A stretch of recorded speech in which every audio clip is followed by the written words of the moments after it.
Mediocre. I'm going to reset the campaign. It certainly has a soundtrack that I'm not expecting. Doesn't really fit, if you ask me, but here we go. War. Always changes. We know that. Or do they say never changes?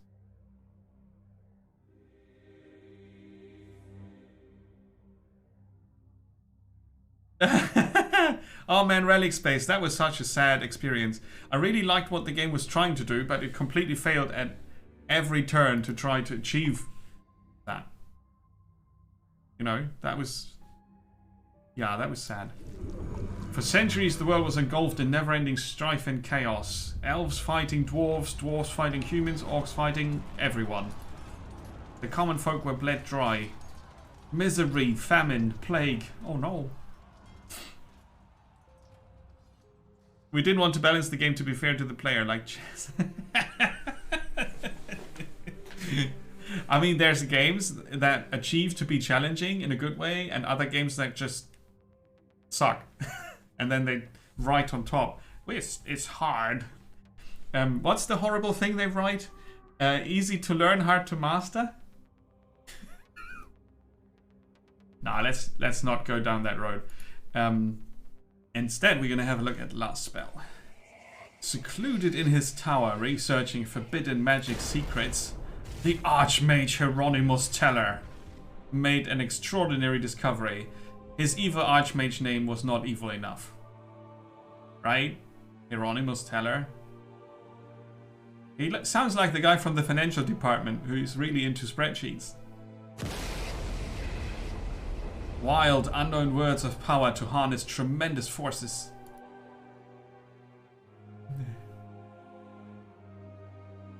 Oh, it was different. Wild, unknown words of power to harness tremendous forces. A ritual of mass destruction able to obliterate any city in one strike.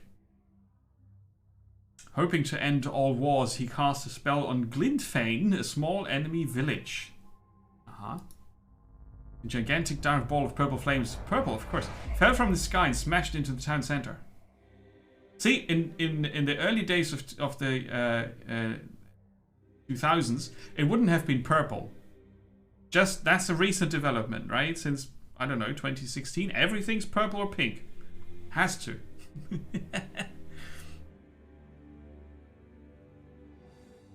Yeah, I mean, I get that some developers don't want difficulty adjustments in their games, but then they also have to accept the fact that some people find that a shitty decision and then move on and play other games instead.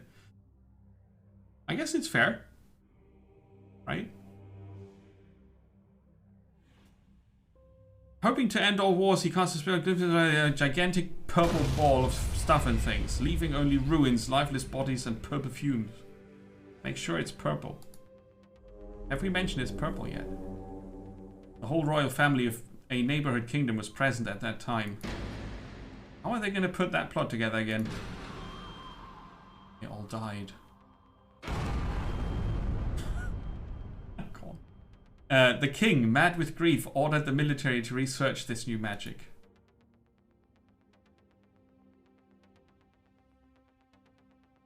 Badabadam. He made his mages unleash hell on the closest major city with purple magic.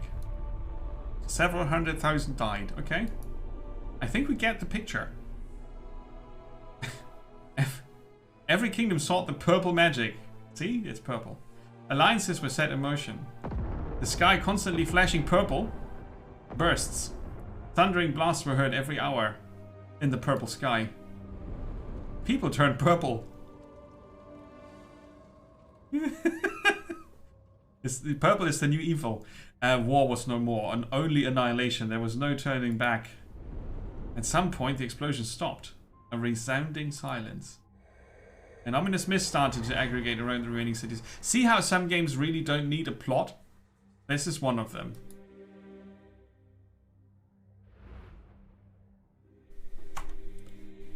I'm gonna skip the rest. It's just gonna ruin it. Welcome, Commander. Defend the last bastion of humanity with your squad of heroes since everything else exploded with purple magic. End of story. Exterminate the monsters with magic and brute force and rebuild by day. Okay. Your goal? Protect the magic circle, which is where the mages are casting the last spell. And you lose if the circle is destroyed or all your heroes are dead. Position your heroes, place them just outside the city. The city stash is unavailable, and so on, and so on, and so on. Right. The interface changed a bit. I'm gonna... Oh no! Oh crap, now I blocked it. I had to group... I would have to group the camera and the frame, sorry. And I'm gonna have to put that in here. And then I'm gonna move over there. So you can actually see the left part of the user interface. There you go, that's better. Right. Commander's Journal. Sorry. So we've got Zaina, Klaas, and Armin here. A bow, a wand, and a hammer as weapons. As the city stash, which is not available by night. We can see your character details as well as your perks. Or their perks. She's a druid. Healing received, plus 50%, 15% extra poison damage, and less armor. Then there's the stats. And what they did while they were alive. Unstable is one of the character's, well, perks. Let's call it perks. Propagation bonuses. Bounces, sorry. Less mana. Less dodging. Okay, not so super good. Reliability increases the minimum damage of an attack. Right. Then you've got different damage types. Physical, magic, and ranged are 3 different types of damage. Then you've got also poison damage. And propagation damage. After each bounce. XP gain can be boosted. On the left side you have the equipment. On mouse over you see the weapons stats. And you have different skills on the weapons. Ah, right. Okay, so the weapons determine the skills available. This attack ignores blocking. It deals 200% extra damage to armor. Armor and blocking are 2 different things. Alright. Yes, they are. Block, armor. Block is a flat reduction. And armor is a...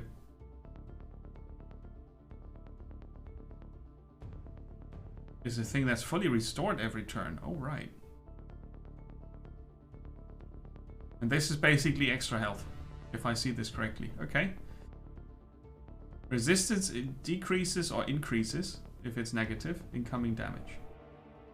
And dodge is also available. Okay, lots of stats to mitigate damage that comes in.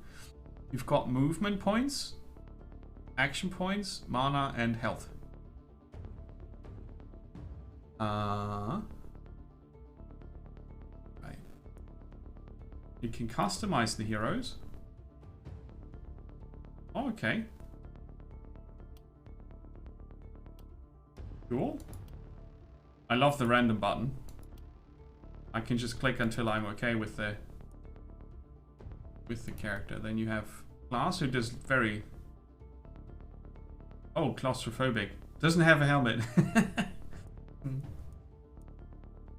You can have different weapon sets, too, to be precise. And then you see a summary of the character's skills and abilities down here. All right. Commander's Journal. Position your heroes. The hordes are incoming from the northwest. So now I use WASD and scroll out to the maximum. So we see our map. Okay, you've got the walls here, or what remains of it, and then you've got some buildings. Houses.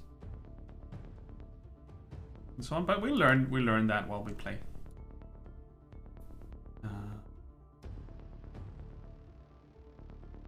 So Armin is our wizard, right?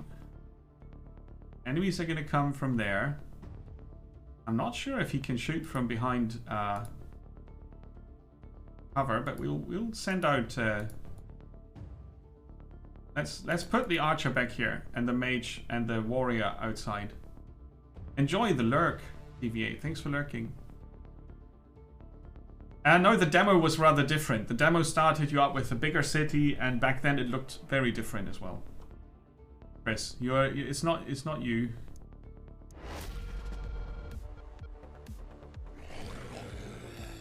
Now they are doing the spell casting. Fight monsters until they're all dead. Move your heroes and use their skills in any order you like. Once you're done, it's the Horde's turn. And any enemy within your haven or damaging its buildings will cause panic. At the end of the night, the panic level determines your rewards. So the less panic, the better. Health and mana are not fully restored every day. Consult the character sheet for each hero's daily mana and health regen. Also important during the night, you can undo. Any movement is cancelable until you cast a skill. As soon as you cast a skill, no more oopsies. You can swap freely between the two weapon sets, that's cool. Any attribute modifier granted by the equipment is always applied even for the weapon set that is not currently active. That is very important to know. Available skills depend on the gear. We already learned that by looking at the inventory. Great. So there's the enemy horde. Claw. Dodger. Now if we click on them, we get more information.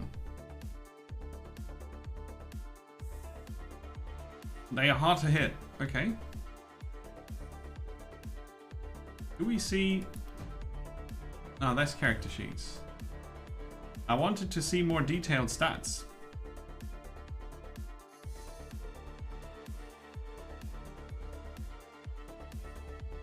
They have health, block, and stun resistance. That's what we can see.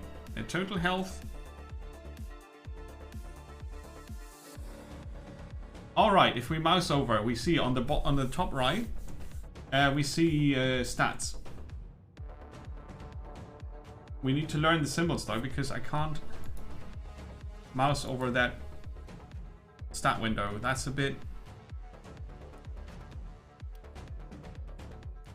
I mean, you learn that when you play the game. That's, you know, that's resistance and that's dodge. Resistance, dodge. Okay. So with that information, we learn that the both have 0 resistance. The dodger has 18% dodge and the other ones have 4% dodge. They both have 4 movement speed. Different damage types, physical and magic. And there's a dodge reduction. I don't really understand yet.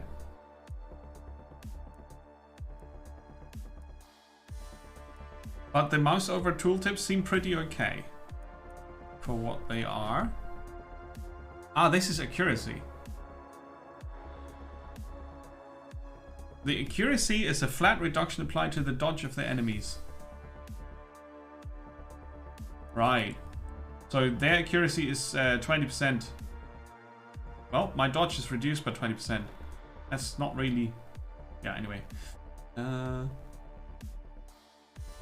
So only 2 types of enemies. And we start with Freya, who's got a hammer, a crush, a stomp. Duration, 1 turn. Yeah. Okay, let's try to split the horde up by moving her here. And then I can, you know, that's pretty cool. You can move your characters first, and then you can start using skills. Because now we know the range, right?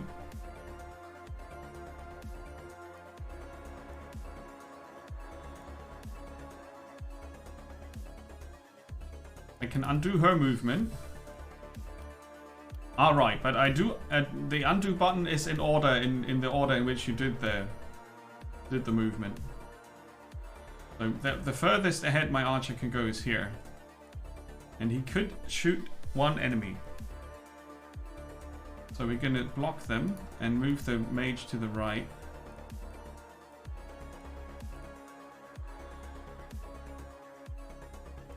Let's undo the mage movement. Move them one further ahead so we can actually also hit one. They can move 4, right? So they are not going to reach me in the first turn, so I can take this as a first strike opportunity. The skill will be cast multiple times. Ignores 50% of the target's resistance. Well, they don't have any. Gives back a portion of the given attribute. Movement points or action points. Oh, this is good.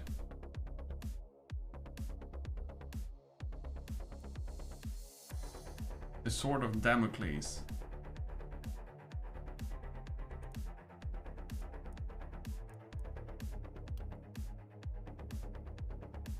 Now, you see the final damage will be between 57 and 85 magic.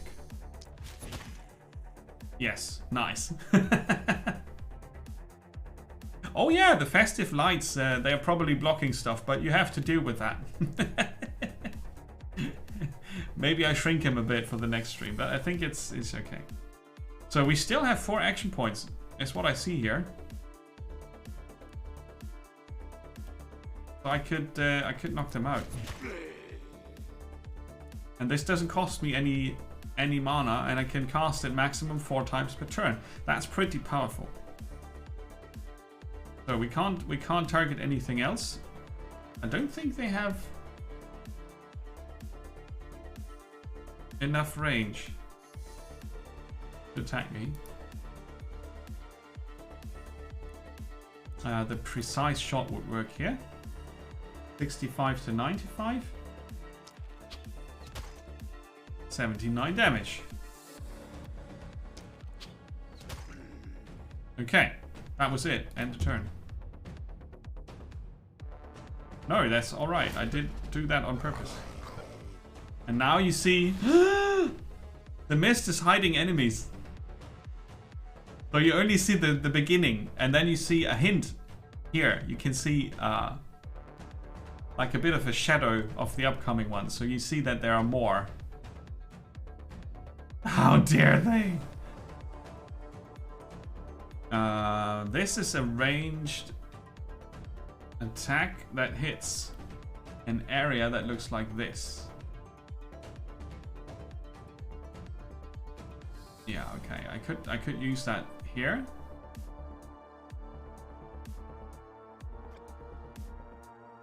But I'm going to start with our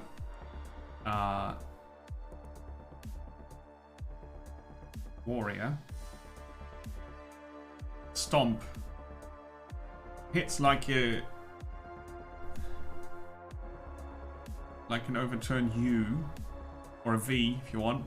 Applies to the related tiles and not the skill's primary target. Aha. 10 stun. So I could rush in there and get myself killed, or I go over here, and then I see the shape of the targeting adjusts automatically depending on where the character turns, right? Left, top, bottom. And the center character would not be.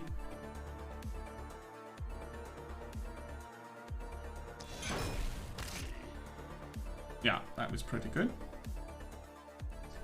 I've got a simple bash. And I could now move back. I want to see if I can turn the character around.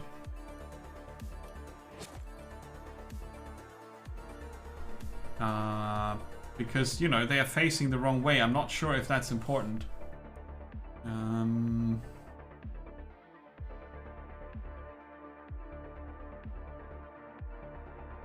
Skill rotation on diagonals is F, okay. Enemies' movement range can be shown with left alt. And there's a quick tutorial here, which is what we were looking at earlier, right?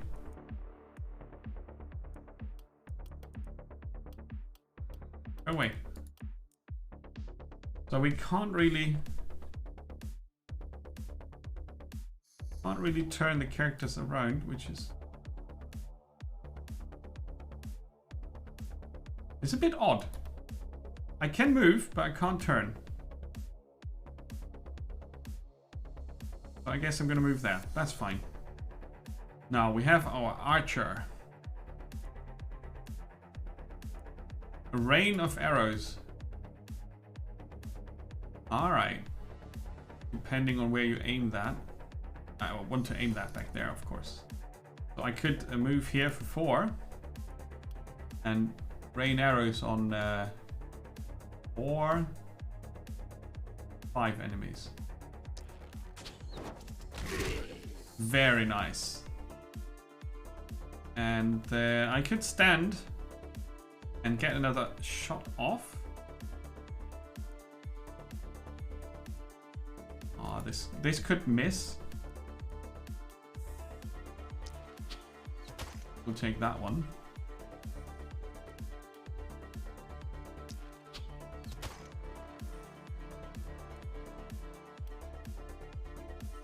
I'll shoot you.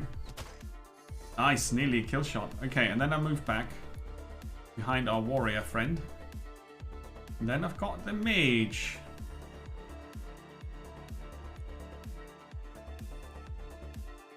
It's a bit of a pity that the mage doesn't have an area skill yet. Oh, I missed.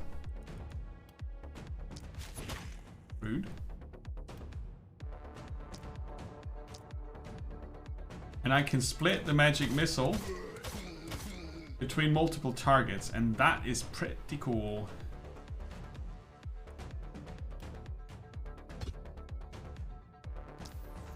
So now I give my last remaining action point to the archer, who's gonna shoot that one. Then we should be fine.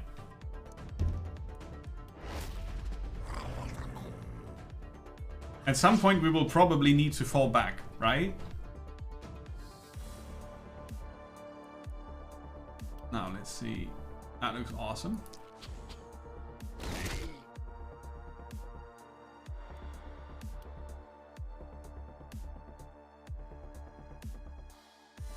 I can't rotate that skill, sadly. Right, and I'm gonna fall back here already. And try to take that one. Yeah, nice. Or archer.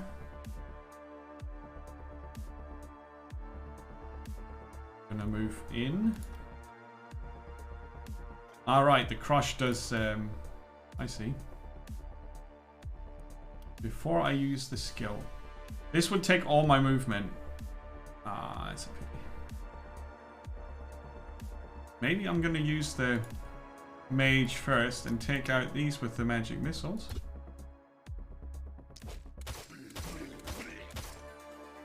Right.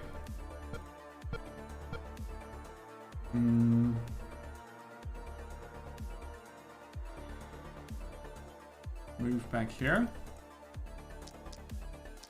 And shoot 2 magic missiles at those guys. Move over there. And transfer. Oh wait, they can't overflow, right? Action points can't overflow. So you get the remaining action point. Shoot them. Nice. And then we see how tanky our tank is.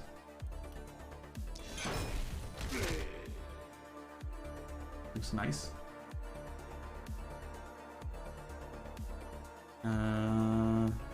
I need 1 to brace. So I could crush these.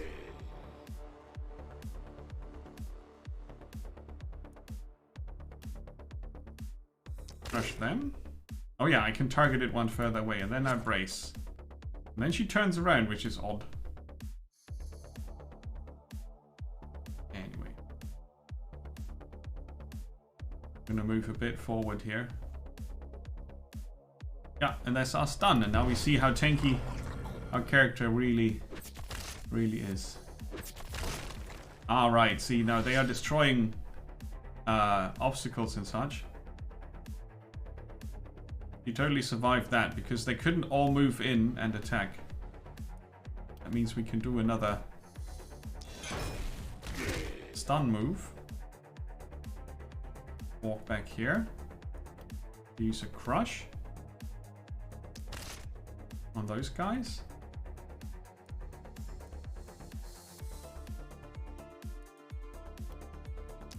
And again, and brace. Right. Now, they don't regenerate fully during the day, right? So taking this much damage is something you would normally not want to do. Just saying.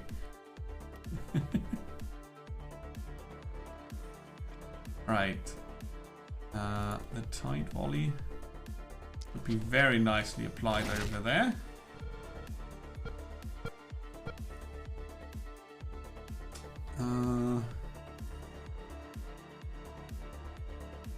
So if I move there,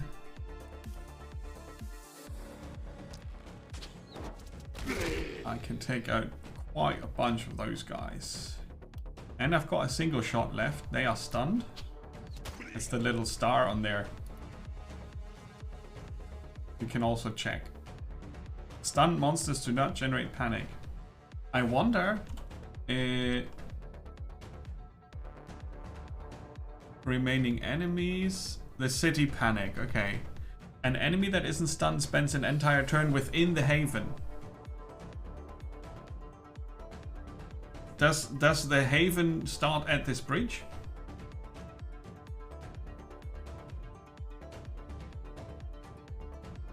No. This is the haven. This is a plane. Now let's undo that. So the haven starts here. On where the walls are. Right, okay, so we can use the bridges to defend without generating panic. Right, now let's see what our mage can do. From here, not too much. I mean...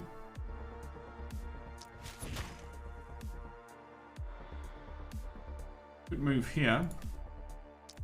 And then magic missile. Oh no, not that one. Magic missile them. Yeah, looks good.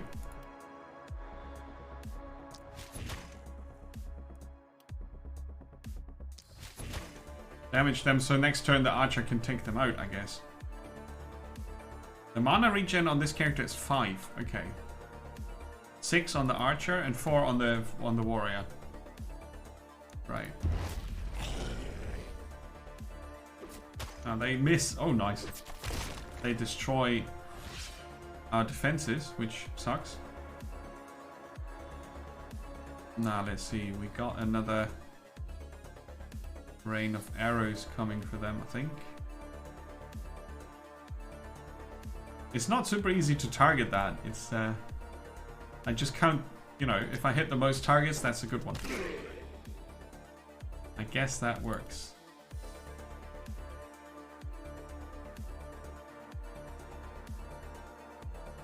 Also, when you pick off a lot of them, now we can shoot them in the butt. Right, puts you into magic missile mode to finish off quite a lot of them. Repeat. Transfer an action point to the archer. The warrior can crush them here. Twice. And then no more movement, huh?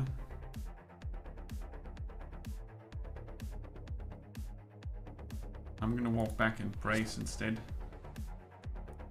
Punch. See, we can get another precise shot out. There you go. What's this? Jump over. All right. Execute a tactical retreat. Exactly what we want to do.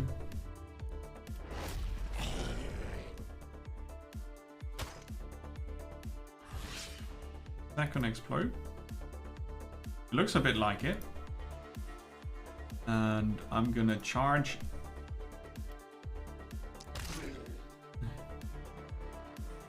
Yeah, even if you're not a fan of the soundtrack, I think it's a bit of an odd choice for Let's Fight the Undead in a fantasy world, but you could obviously turn it off and put on some other music, but the graphics are really cool, and the whole user interface is pretty nice.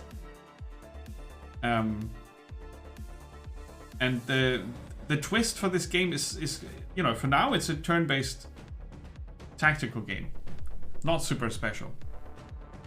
The day and night cycle is something that makes this very interesting though, and the fact that you invest your health and your mana early makes you very vulnerable to the next night, because you don't regenerate all of it. So the more mana you spend on the first, or you know, on the day, on the night, anyway, the next night is going to be tougher.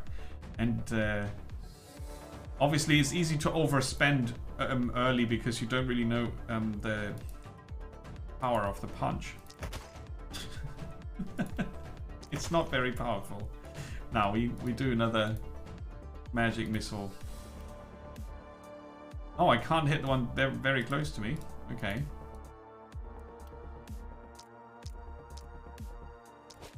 One, two, three, four. And fall back. Now it's down to taking out the stragglers.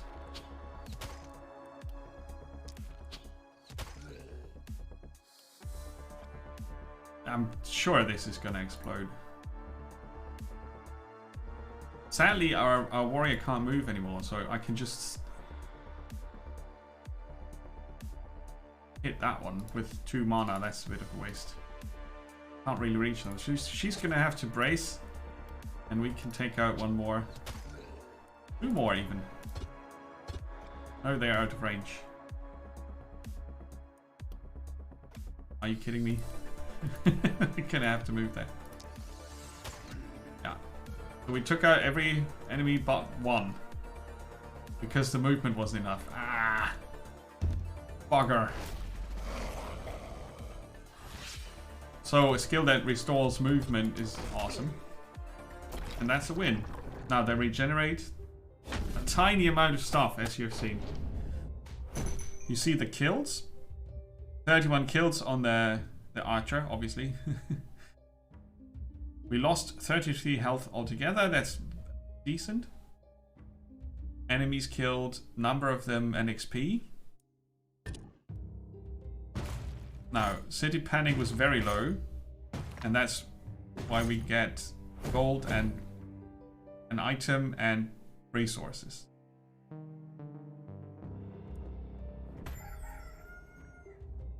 Now this time they're gonna attack from the other side.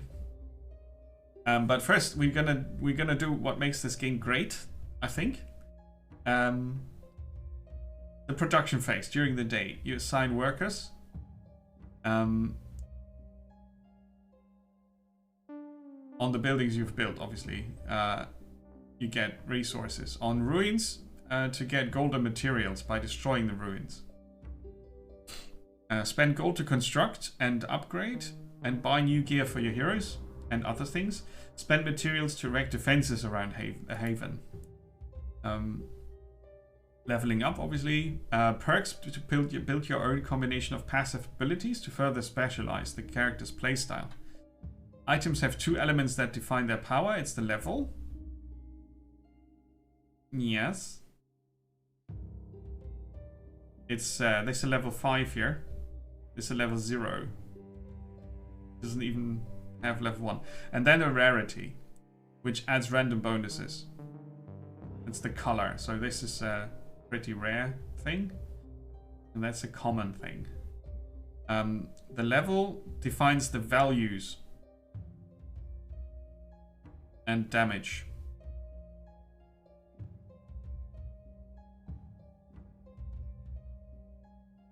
Yeah, +5. Okay. Right, now we zoom in a bit further. We see this is the magic circle where they are trying to break the seal on the last spell.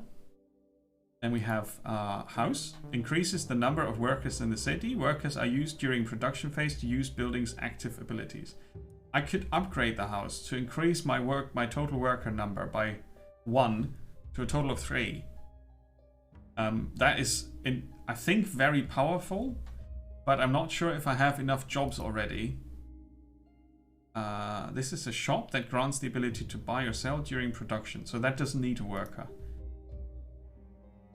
But each worker could remove ruins, right? So a third worker for 40 gold, I think, is a good choice. So let's upgrade this house. And now we have 3 workers immediately available. I wouldn't nearly go as far as to say you can also hire another one, but let's wait.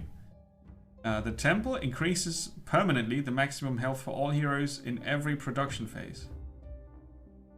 Ah.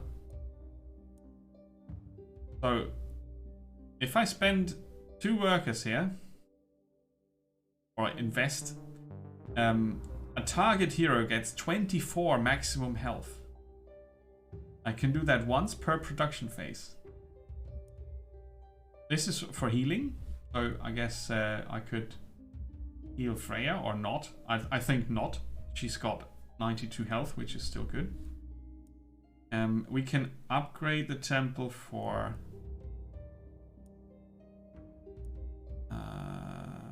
Alright, the offering is free. That doesn't use up a worker. 1 use per.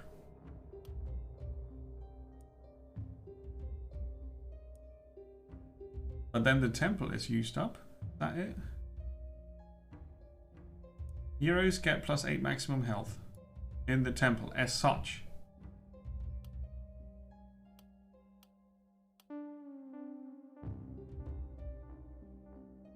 I'm just trying to figure out if I can actually now use the temple.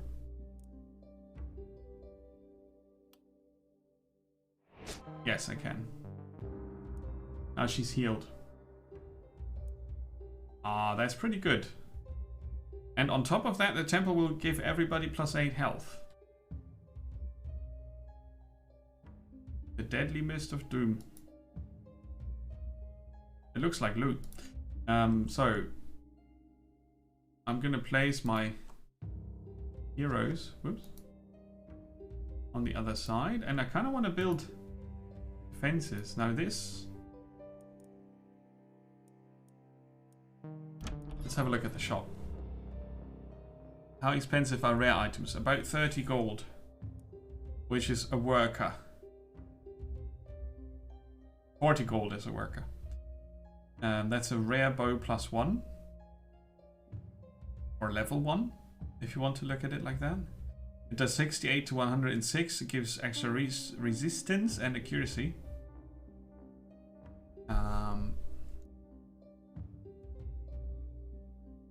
Compare gear with. There you go. That's what we need. That's a pretty good upgrade. But it's not a 42 gold upgrade for me at the moment. It's a pretty good upgrade. What do we get for the 16 gold? A slightly worse bow. Is that it?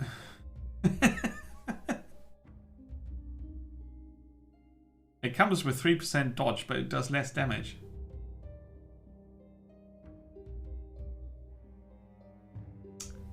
How is that uncommon? It's uncommonly bad. I guess 3% dodge is not too bad, but anyway.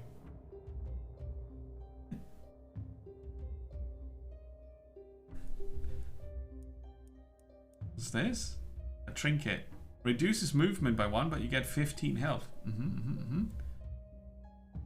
Resistance reduction, 22%. Okay. And then you can look at your stash. Alright. Cool. Before we go to leveling up characters, we're going to check out defenses. We could build a gate.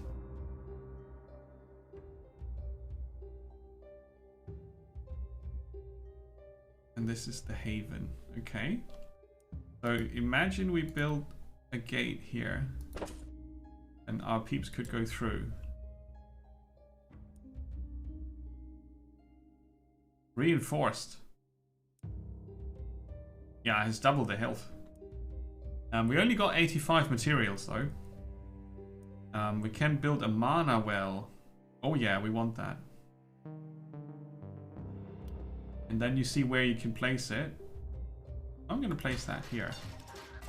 And I want a worker to get more gold than materials. You can decide if you want to focus on materials or gold. So now that's one worker. And here we need 2.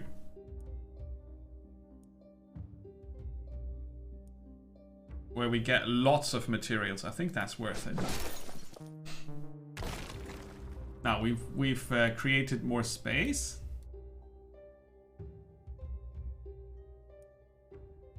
We could build oh yeah, right, we can repair.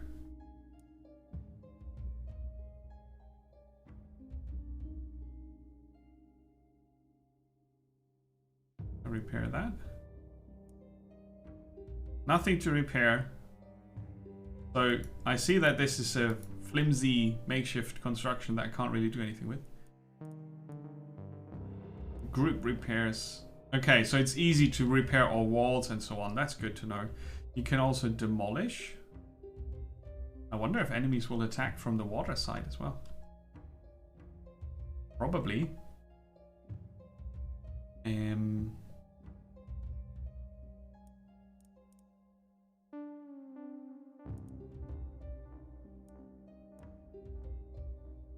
I might as well start with reinforced walls.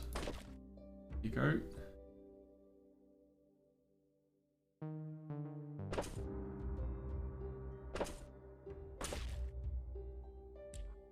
Do I need 2 gates? A gate has less health than reinforced walls, so we don't need too many of those. Right.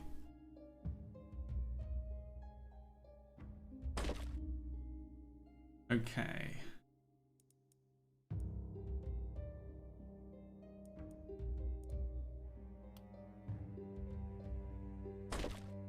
That. Just to have a, you know, a wall around the place would be great, I think. Now we are still at 51 gold, so I could do this. This is the reward for surviving the first night.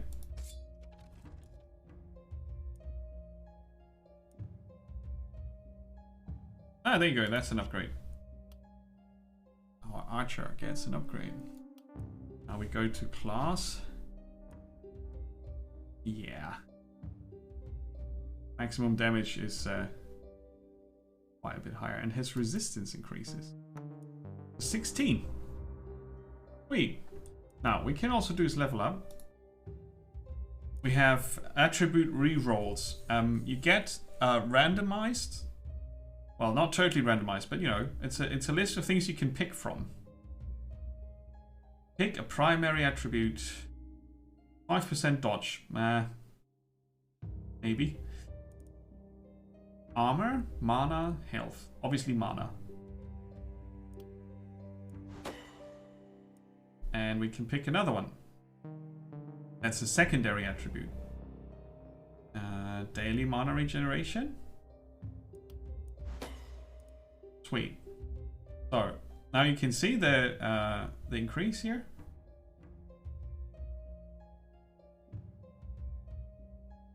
Isolation. Multiplier applied to the damage dealt to isolated targets. Alright. He does extra damage to singled out enemies. And there's a perk point. Fatality. Harvester. Steady aim. As long as the hero didn't move during this turn. Oh, skill range +1. That's powerful. Fatality, allowing to execute any enemy in melee range under 10 health. No, we want the steady aim. Cool. Next.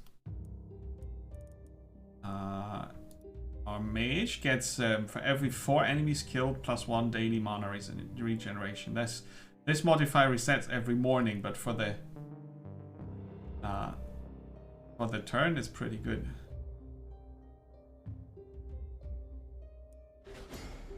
Right.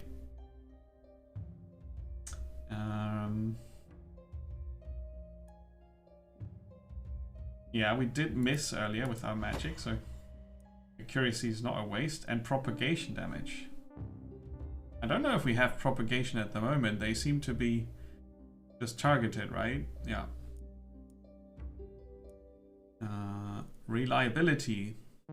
Increases the minimum damage of an attack. How hardcore is the L? More XP gain.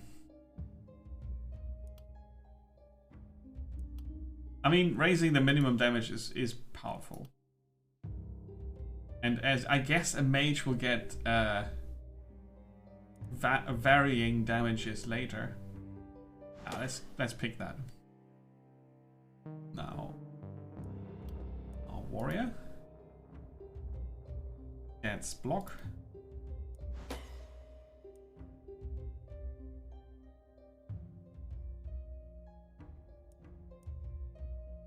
And increased health regeneration. So the temple can be used for the others, and then we pick a perk. The execute. Right. Those are all the pretty obvious choices. I guess you do that differently later on.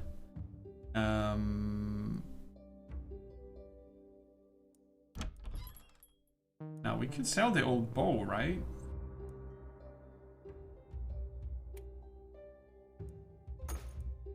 Just drag and drop and it's gone. Cool. We've got 55 gold now. Compare with the one we have. Teeny tiny bit better. Also only 14 gold, but I guess we could look for... What's this? A consumable. Triple swipe. Potion of mana cleansing.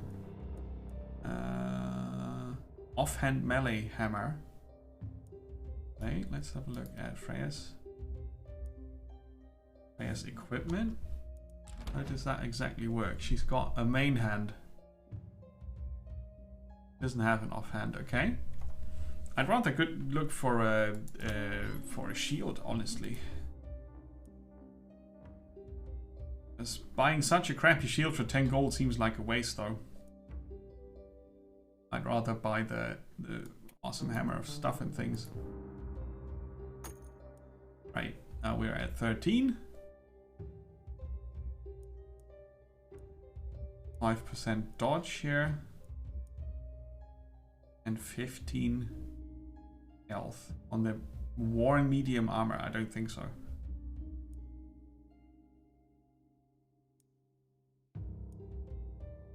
Oh, you can use this once per night. So you... Oh, right. That's a good investment then. It's not consumable as in gone forever. Our mage gets a mana pot. And our warrior gets a better hammer. Oh, that's the offhand hammer. Oh. Okay. How does that look now in her character sheet? He's got 2 stun abilities. They are as such identical, but the offhand one is more damaging. 100 to 129 on the main hand and 112 to 144 on the offhand. Plus she gets the stats. Oh, that's pretty cool. And then you let him come. And that's the last spell. Right? That's the baseline. I'm not sure how hardcore it escalates.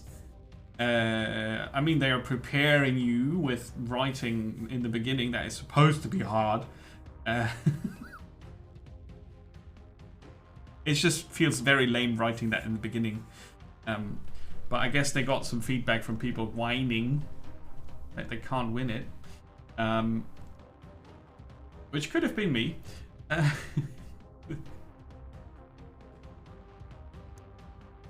Deployment is good. Or is it? I mean, last time we were going forward fast. Let's do it like this. The mages are complaining. It's too powerful. I don't want to die. There they are. Ah, see, they are much more up close this time.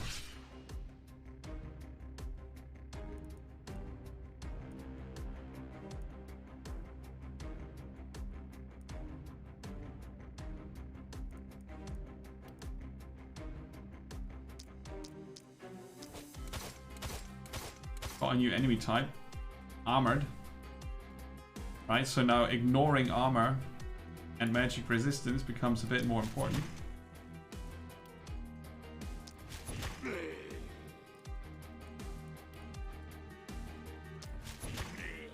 Right, and then we fall back to the next one. Our warrior will charge in and do the heavy stunny thingy, which will destroy our defense as well.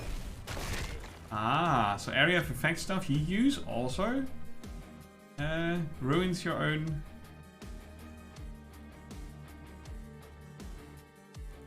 equipment. Oh, I missed.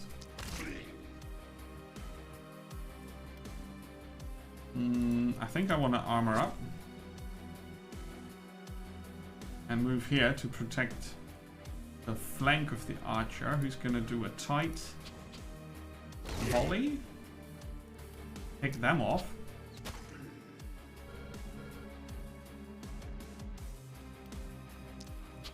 Do the same here.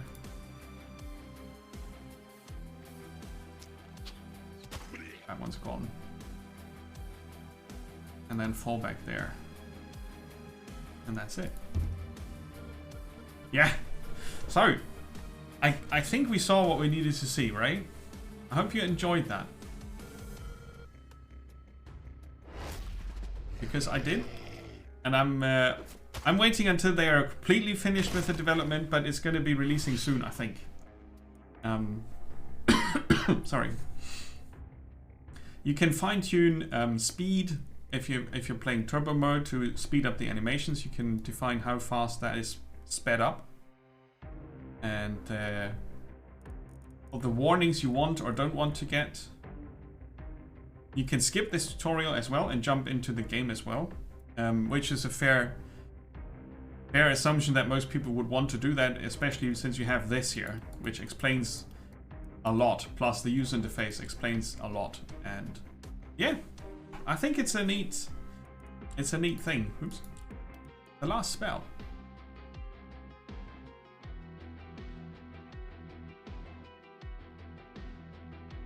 Which gives me a black screen now. No, there it is.